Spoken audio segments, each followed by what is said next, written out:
Queridos alunos, queridas alunas, a coordenação de História do terceiro ano do ensino médio, no que se refere à base comum, iniciará agora um novo objeto do conhecimento, a Era Vargas.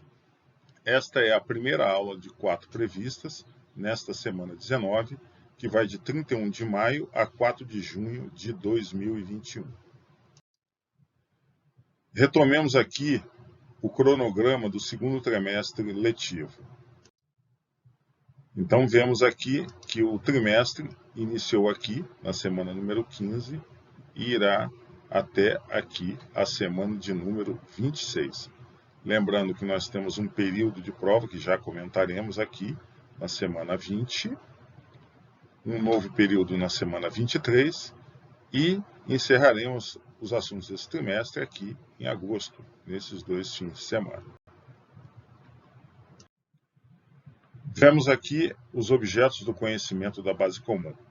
Na semana 15 à semana 18, nós tratamos do Brasil, a Primeira República. Semana 19, iniciamos a Era Vargas, com um feriado previsto no dia 3 de junho. Na semana 20, teremos aula, mas também está prevista a avaliação número 4, a A4, da base comum, em 4 dias, dia 8, 9, 11 e 12 de junho. Na semana 21, encerraremos então nossas aulas da Era Vargas. Semana 22, a Guerra Fria e a Ordem Bipolar, Europa, América, África e Ásia. Na semana 23, teremos a avaliação número 5, a A5, dos itinerários formativos das carreiras militares, o CAMIL, e carreiras universitárias, o CAUNI. As semanas 24 e 25 estão dedicadas às férias escolares do meio do ano. E encerraremos o nosso segundo trimestre letivo, na semana 26, com o Brasil de 1945 a 1964. Vejamos então o roteiro geral que planejamos para a Era Vargas. Então, na semana 19, esta aqui, estamos com a aula número 1, falando sobre os aspectos que provocaram a Revolução de 1930 e o período Vargas como uma reorganização de novos agentes sociais desejosos de anseios negados durante a República Oligárquica. Seguindo nosso planejamento, na semana 20, teremos a aula 2, com os seguintes assuntos: os interesses sociais em jogo durante o período Vargas, proprietários rurais, novos empresários urbanos, classe média, trabalhadores urbanos e rurais. Depois, a polarização política durante a Era Vargas, ação integralista brasileira contra a ação nacional libertadora. Posteriormente, as diferenças entre as fases do governo varguista relacionadas com uma tentativa de adaptação ao contexto político e social da época. Prosseguindo, na semana 21, a aula número 3, onde falaremos sobre as principais características da Constituição de 1934. Falaremos sobre os direitos trabalhistas, particularmente ligados à consolidação das leis do trabalho, a CLT, a participação da mulher na política nacional. Depois, a utilização da propaganda na criação da imagem de pai dos pobres, atribuída a Getúlio Vargas.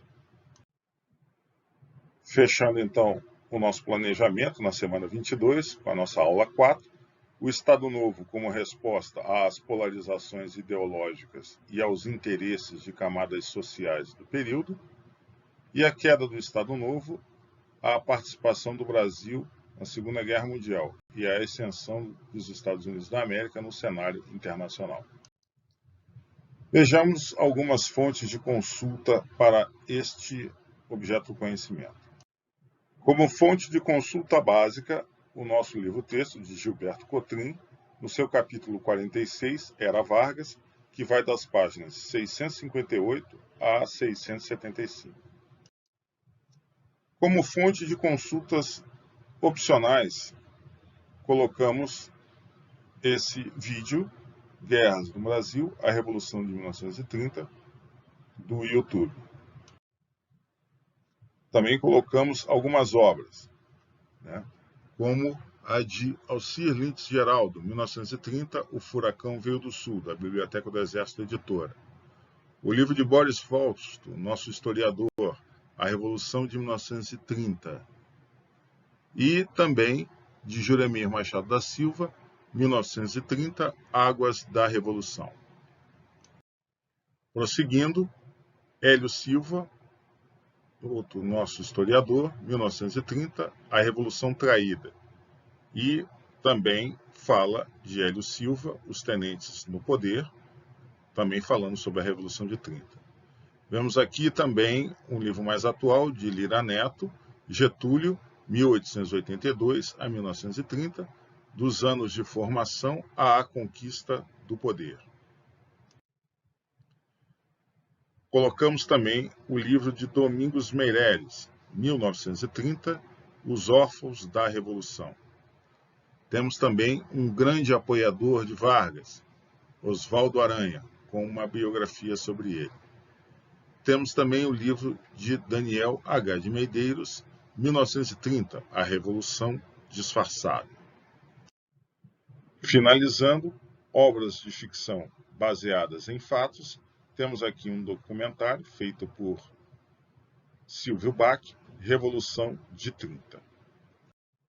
Getúlio Dornelles Vargas, dados biográficos.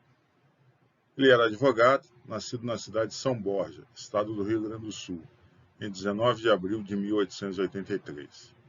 Iniciou sua vida política como deputado estadual, de 1909 a 1912 e de 1917 a 1921, pelo Partido Republicano Rio-Grandense, o PRR.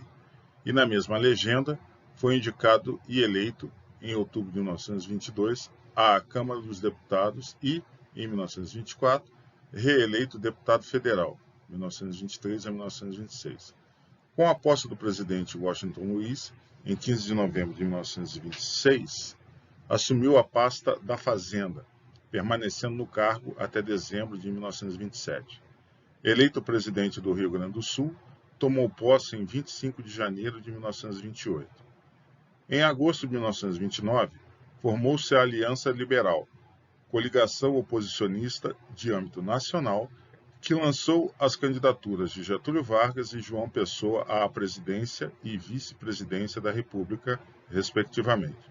Derrotado nas urnas pelo candidato paulista Júlio Prestes, Vargas reassumiu o governo do Rio Grande do Sul e articulou o movimento de deposição do presidente Washington Luiz, que culminaria com a Revolução de 1930.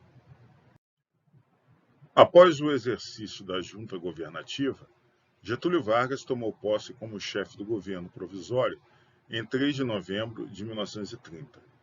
Com a promulgação da Constituição de 1934, foi eleito presidente da República pela Assembleia Constituinte. Em 10 de novembro de 1937, anunciou a dissolução do Congresso e outorgou nova carta, dando início ao Estado Novo. Governou o país até ser deposto em 29 de outubro de 1945. Os aspectos que provocaram a Revolução de 1930. A agenda da Primeira República.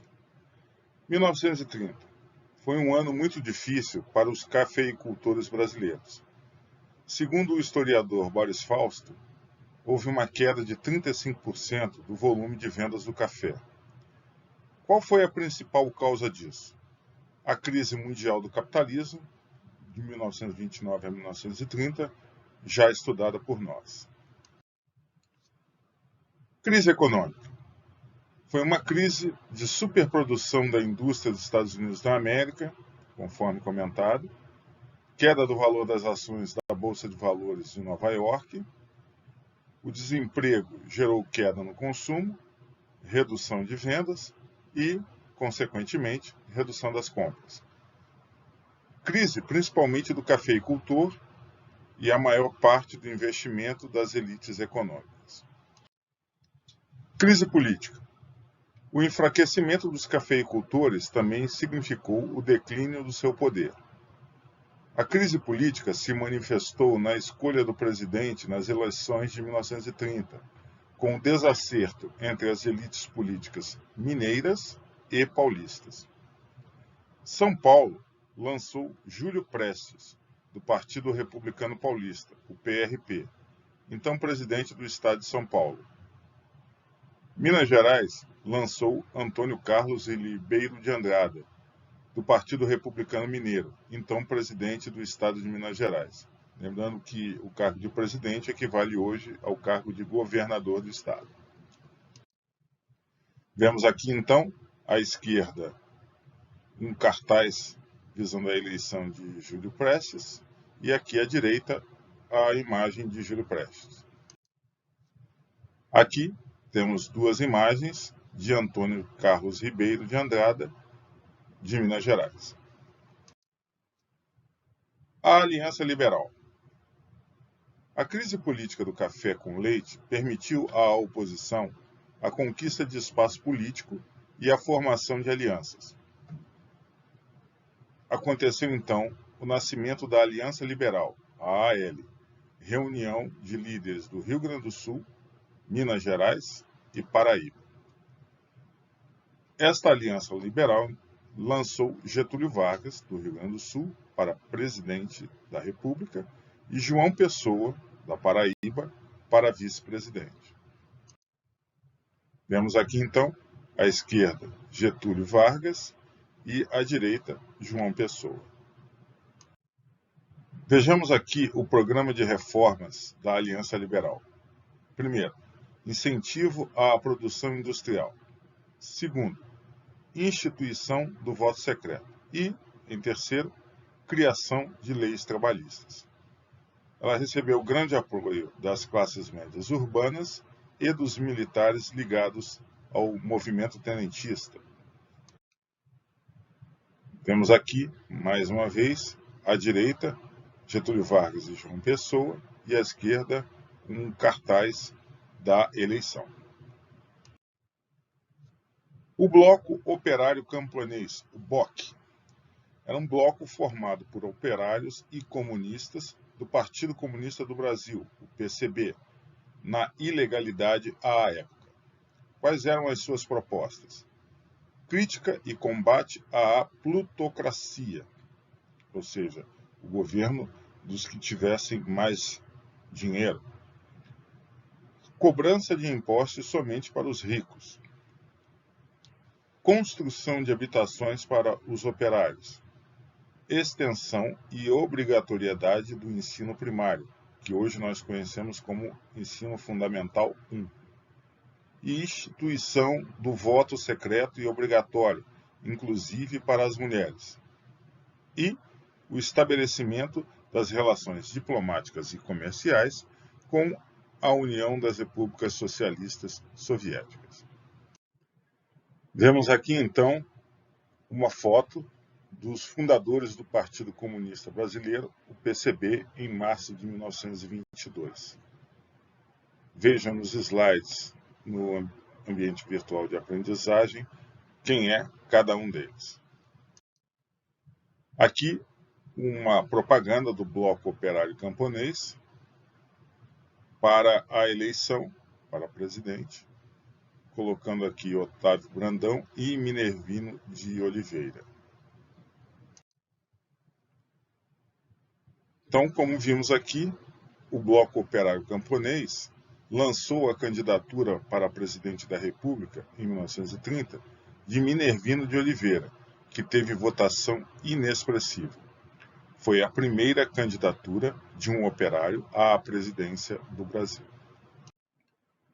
Vemos aqui, então, à esquerda, mais um cartaz para a votação do Bloco Operário Camponês, e à direita, Minervino de Oliveira, o candidato a presidente da República em 1930, por esse bloco. Movimento Rebelde de 1930. Em 1º de março de 1930, ocorreu a vitória de Júlio Prestes nas eleições presidenciais. A derrota de Getúlio Vargas não foi aceita pelos líderes da Aliança Liberal. Assassinato de João Pessoa. Antônio Carlos, de Minas Gerais, disse: Façamos a revolução antes que o povo a faça.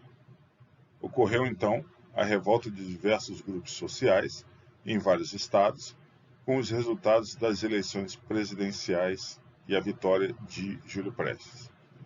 Ocorreu, então, o assassinato de João Pessoa em 26 de julho de 1930.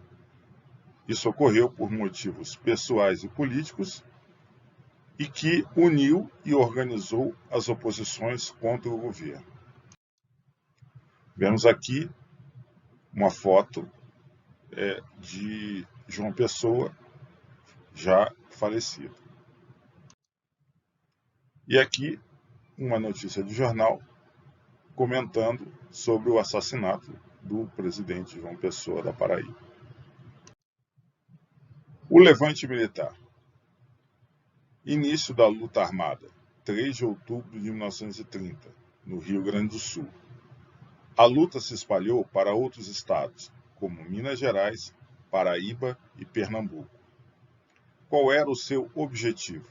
Impedir a posse de Júlio Prestes, eleito para presidente da República para substituir o Washington Luiz. Então, os militares do Rio de Janeiro aderiram ao movimento e depuseram o presidente Washington Luiz no dia 24 de outubro de 1930. Vemos aqui o presidente Washington Luiz, conhecido como o Homem de Macaé. Ele era ligado ao Partido Republicano Paulista, mas nascera no Rio de Janeiro. Ele aqui dentro do carro, que o conduziu para o exílio.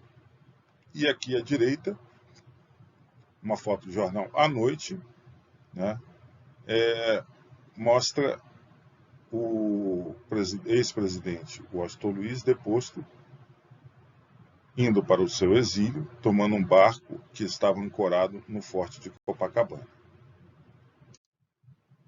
Vemos aqui, então, Getúlio Vargas com outros líderes da Revolução de 1930 em Itararé, São Paulo, logo após a derrubada de Washington Luiz.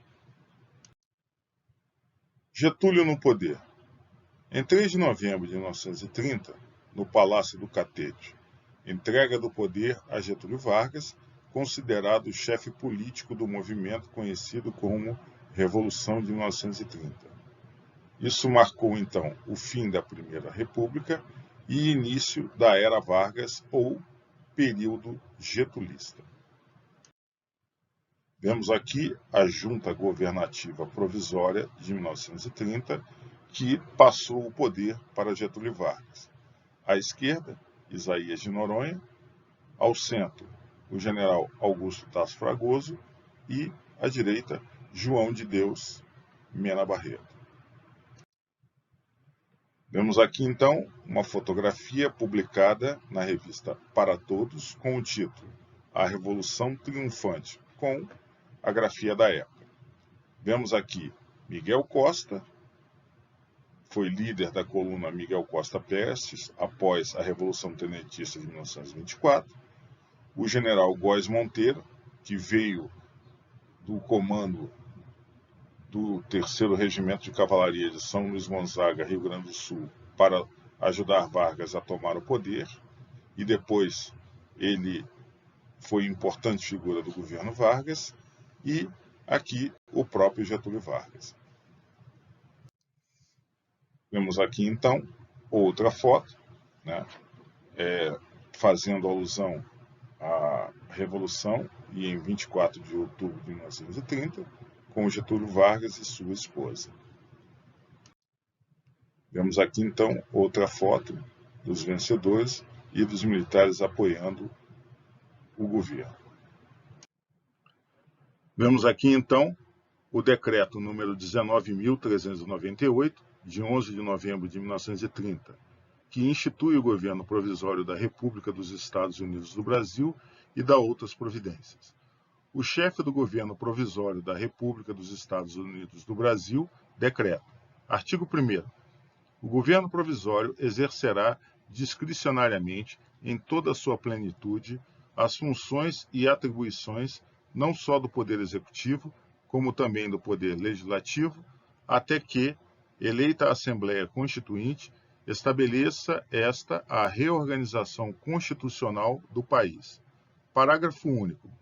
Todas as nomeações e demissões de funcionários ou de quaisquer cargos públicos, quer sejam efetivos, interinos ou em comissão, competem exclusivamente ao chefe do governo provisório. Artigo 2º. É confirmada, para todos os efeitos, a dissolução do Congresso Nacional, das atuais Assembleias Legislativas dos Estados, quaisquer que sejam as suas denominações, câmaras ou assembleias municipais e quaisquer outros órgãos legislativos ou deliberativas existentes nos estados, nos municípios, no Distrito Federal ou território do Acre, e dissolvidos os que ainda o não tenham sido de fato. Artigo 3º. O Poder Judiciário Federal dos Estados, do Território do Acre e do Distrito Federal continuará a ser exercido na conformidade das leis em vigor, com as modificações que vierem a ser adotadas de acordo com a presente lei e as restrições que desta mesma lei decorrerem desde já. Artigo 4º. Continuam em vigor as Constituições Federal e estaduais, as demais leis e decretos federais, assim como as posturas e deliberações e outros atos municipais, todos, porém, inclusive as próprias constituições, sujeitas às modificações e restrições estabelecidas por esta lei ou por decreto dos atos ulteriores do governo provisório ou de seus delegados, na esfera de atribuição de cada um. Artigo 5º. Ficam suspensas as garantias constitucionais e excluída a apreciação judicial dos atos do governo provisório ou dos interventores federais, praticados na conformidade da presente lei ou de suas modificações ulteriores. Então, vai aqui o decreto que instituiu Vargas no poder. Passemos agora a falar do período Vargas como uma reorganização de novos agentes sociais, desejosos de anseios negados durante a República Oligárquica. Pois bem, propostas em conflito. Retiramos isso do livro de Weinfels, Faria, Ferreira e Santos, História, volume 1. Getúlio Vargas assumiu o poder com grande prestígio, mas sua base de sustentação não era homogênea. Muitos políticos apoiaram a Revolução de 1930, apenas por discordarem do presidente Washington Luiz. Eram políticos conservadores e não tinham planos de reformar as estruturas econômicas e sociais do país.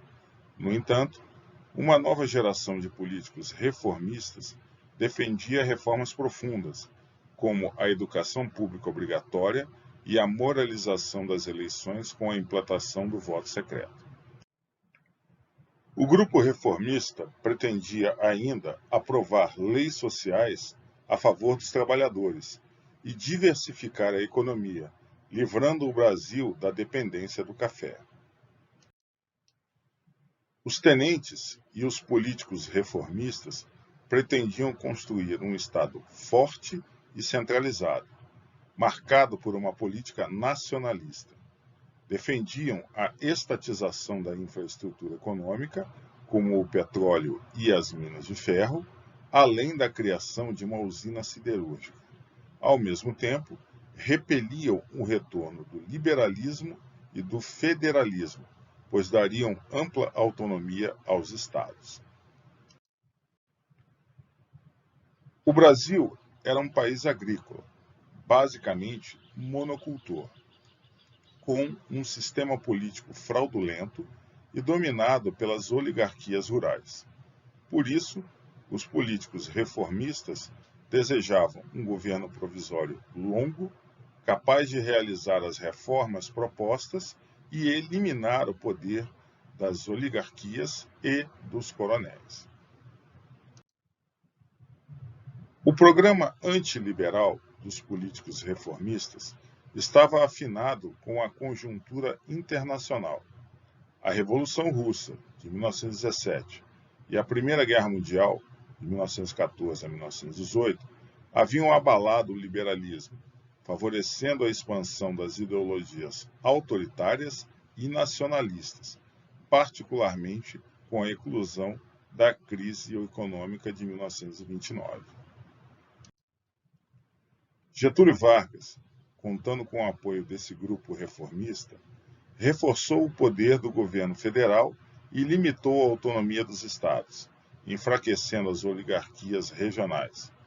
Essas medidas criaram uma série de atritos com os políticos conservadores estaduais, sobretudo os de São Paulo. Surgiam divergências na base de apoio ao governo. Passamos então à conclusão dessa nossa primeira aula. A República Oligárquica esgotou sua estrutura ao longo da Primeira República. O sistema político, montado para favorecer os chamados coronéis, em um modelo de troca de favores, consumado por Campos Salles na política dos governadores, atingiu seu ponto de ruptura na sucessão de Washington Luiz. A cisão entre mineiros e paulistas abriu espaço para o político vindo do Rio Grande do Sul para o poder no Rio de Janeiro, Getúlio Dornelles Vargas. Ele nomeou seu governo como novo, em oposição ao velho que caía. Queridos alunos, queridas alunas, então temos aqui o final da nossa primeira aula das 4 planejadas para esse objeto do conhecimento, a Era Vargas.